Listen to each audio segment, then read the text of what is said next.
So just looking at differentiation, what is differentiation? Well, differentiation is when you're finding the gradient of a curve.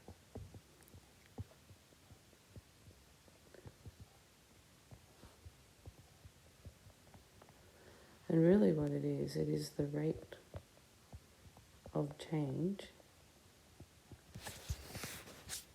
of the y value with respect to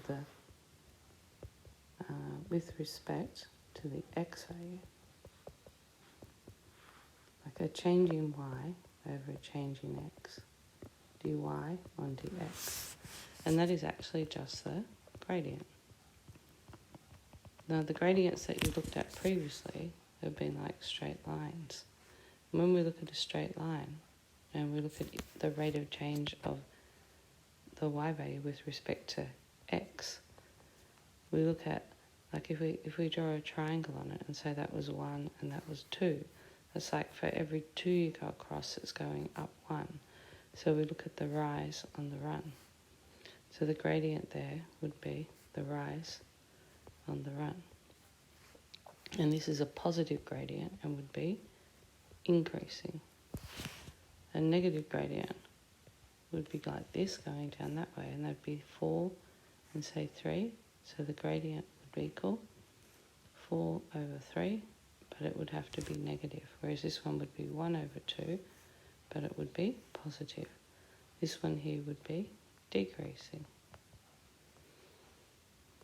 This can then be also, and using the derivative, we can then find the gradient of the curve. So, and that's when we did it from first principles, that's deriving the gradient of the curve, and from that we realise that a basic rule of finding the derivative of a curve rather than doing first principles each time, if you have something in index form like this, then the gradient, which is dy on dx, a change in y over change of x, would be n times x to the n minus 1. So bring the x down, the n down, and take 1 away from the indice.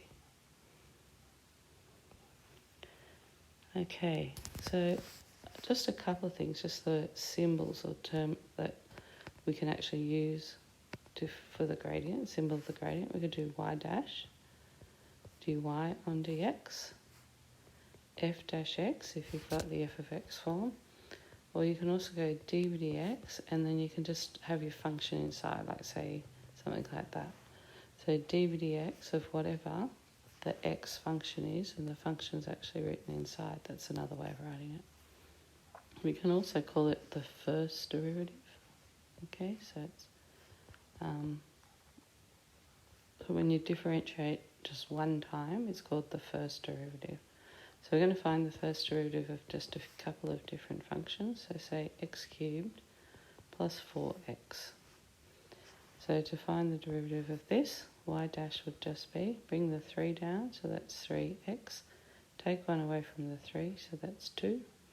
Plus 4x will just go to 4. So just a couple of things there. I just want to clear up too, if you have a constant and you differentiate it, you think about what a constant looks like that's y equals c. It's got no gradient, so the gradient would be 0. If you have y equals, say, 5x, then the gradient there would be 5. Okay, and this is actually following the same rule, because it's really 5x to the 1.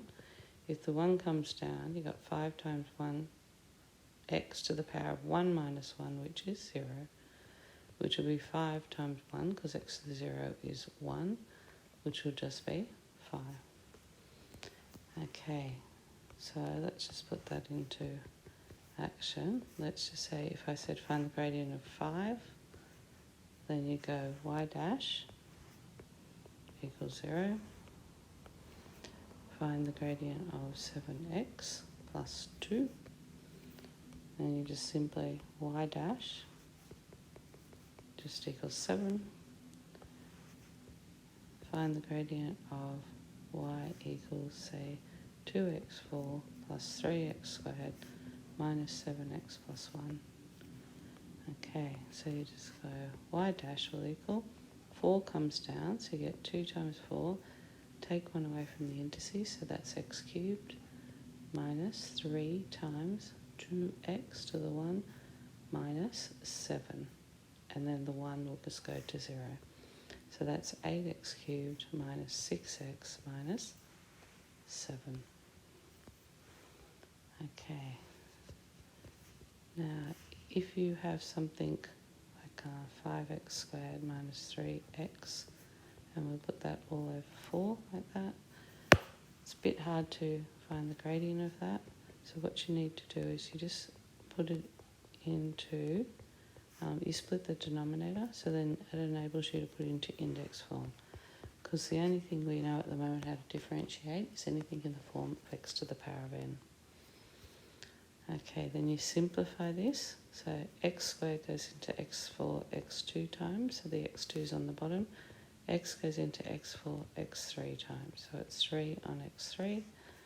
And then y equals 5x, you bring that up to the top, to the minus 2, and this is 3x to the minus 3.